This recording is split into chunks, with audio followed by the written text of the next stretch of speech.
고려판 여인천하라고 할 만한 배우자 13명의 현종시대.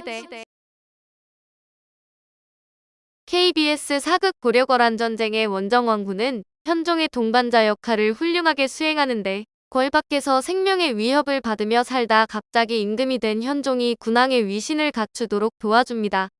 현종이 현실보다는 이상에 치우치는 듯하면 정중하게 현실을 일깨워주기도 하고, 원성왕후도 조명되지만 드라마는 요나라와의 전쟁에 초점이 맞춰져 있어 현종의 배우자들이 충분히 조명되기 힘들었습니다.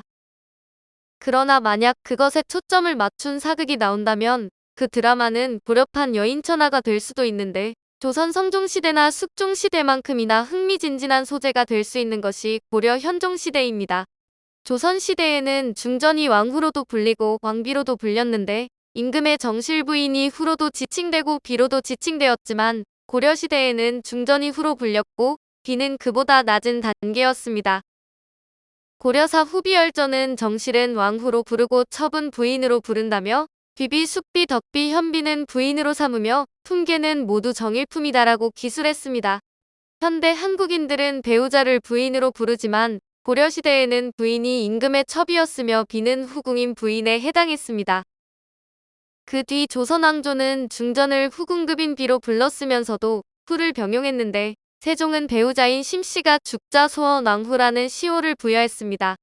중국의 눈치를 살피며 비를 사용하면서도 한편으로는 자주적 면모를 과시하고자 후를 썼지만, 이런 조선과 달리 몽골 간섭 이전의 고려는 정실 배우자를 후로, 후궁을 비로 구분해 황제국의 면모를 유지했습니다.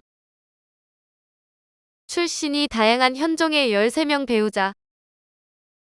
고려사 후비열전에는 현종의 배우자가 총 13명 등장하는데, 이 중에 후는 원정왕후를 비롯한 7명이고 나머지 6명 중 셋은 비로 불리고 셋은 그냥 궁인으로 불렸습니다. 7명의 후 중에는 사후의 왕후로 추존된 사람들이 있는데, 김은부의 딸이자 원성왕후의 자매인 원혜왕후는 죽은 뒤에 후로 격상됐고, 원무광후 서씨도 사망 당시에는 흥성궁기였습니다. 김은부의 또 다른 딸인 원평왕후도 사후에 추존됐을 가능성이 있는데, 현종시대도 여인천하의 소재가 될 수 있다고 한 것은 후가 많아서만은 아닙니다. 무엇보다 이들의 출신 성분이 다채롭기 때문에 그런 소재가 되고도 남는데, 고려거란전쟁에 나오는 원정왕후는 현종의 제1왕후로 그녀는 현종의 사촌인 성종의 딸입니다. 원정왕후와 현종은 오촌간으로 왕건의 증손녀인 이 여성은 왕씨 성을 쓰지 않고 어머니 성인 김씨를 썼습니다. 제2왕 후인 원화왕후 최씨도 성종의 딸인데, 원정왕후와 원화왕후는 이복자매로 원화왕후도 아버지 성이 아닌 후궁 어머니의 성을 썼습니다. 제5왕 후인 원용왕후 유씨는 성종의 조카로 그녀 역시 현종의 오촌인데, 원정왕후, 원화왕후, 원용왕후의 존재는 현종이 신라와 고려 초기의 왕실 근친혼 풍습에 따라 혼인했음을 반영합니다. 그런데 제6왕 후인 원무광후 서씨 등은 또 다른 결혼 메커니즘을 반영하는데, 원무광후 등의 결혼은 왕실과 유력 가문의 정략혼 성격을 많이 띱니다. 원무광후가 서씨 성을 쓴 것은 어머니나 할머니가 서씨였기 때문이 아닌데, 그의 할아버지는 강동 육주 획득으로 유명한 서희로, 외교관 서희가 활약한 제1차 여요전쟁은 현종이 등극하기 16년 전인 993년의 일입니다. 서씨 집안이 큰 공을 세운 뒤에 원무광후가 현종과 혼인했던 것으로, 이것은 제1차 거란족 침공이 고려 사회에 큰 충격이 됐고, 이 침공을 막은 서씨 가문이 영향력을 갖게 됐음을 반영합니다. 현종의 부인들이 한자리에 모여 친정집 이야기를 할 경우 이 자리에서 가장 많이 나올 만한 이야기는 제2차 여요전쟁과 얽힌 사연이 될 것입니다. 현종이 겪은 제2차 전쟁의 실상을 생생히 증언해줄 배우자가 셋이나 있었는데, 원성왕후, 원혜왕후, 원평왕후가 그들로 셋은 모두 자매입니다.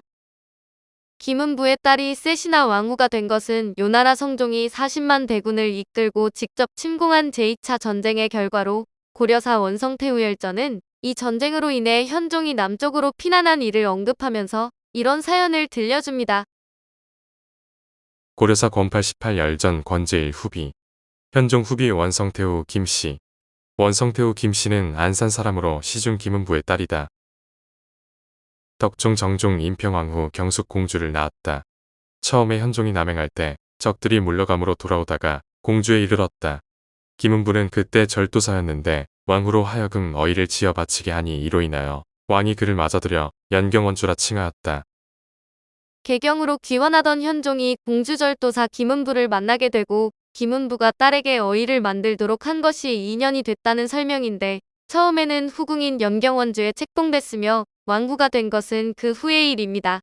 위 인용문에서 남쪽으로 거둥에 해당하는 원문은 남행인데 다행스러움이나 기쁨을 뜻할 때 쓰이는 행이 군주의 피난을 가리킬 때도 사용됐습니다. 행은 임금의 피난을 듣기 좋게 표현해주는 용어였지만 원성왕후 입장에서는 그것이 또 다른 의미의 행이 됐을 수도 있습니다. 임금의 피난을 계기로 후궁이 되고 왕후가 됐으니 그녀에게는 그것이 행운으로 인식됐을 수도 있는데 그런 의미의 행은 원성왕후의 두 동생에게도 적용됩니다. 원혜왕후와 원평왕후도 언니를 뒤이어 궁에 들어갔는데 축구하다 옷이 찢어진 김춘추의 의복을 수선해준 김문희가 김춘추와 결혼해 문명왕후가 된 데 이어 언니인 김보희가 후궁이 된 이를 연상케 하는 사례입니다. 원정왕후, 원화왕후, 원용왕후는 전통적인 왕실 끈친혼의 결과로 배우자가 됐는데 앞에서 본 것처럼 원목왕후는 제1차 여요전쟁 때 공을 세운 서희의 손녀입니다. 원성왕후, 원혜왕후, 원평왕후는 제2차 여요전쟁 때 현종에게 친절을 베푼 가문의 일원들로 두 전쟁을 계기로 결혼한 여성들은 일종의 정략 결혼 당사자들인 것입니다.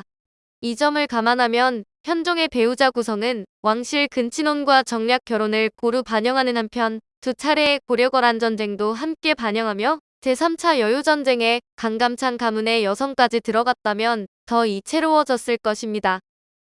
근친혼과 정략혼의 당사자도 있고 두 차례 여요전쟁의 관련자들도 있었으므로 이 시대의 왕실 여성들을 소재로 문학작품을 쓴다면 고려시대판 여인천하가 나올 여지가 충분한 것입니다. 왕족이 당연히 군주의 배우자가 돼야 한다고 생각하는 여성들과 왕후장상의 씨앗이 따로 있겠느냐고 생각했을 여성들이 현종의 배우자로 살았던 것입니다.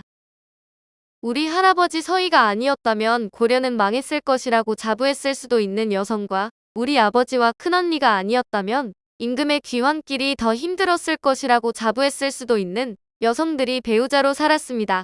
조선 성종이나 숙종 때 못지않은 다채로운 장면들이 많이 나올 법한 여인천하의 소재라고 할 수 있는데 언젠가 그런 드라마가 나올지도 모릅니다. 오늘은 고려판 여인천하라고 할 만한 배우자 13명의 현종시대 이야기였습니다.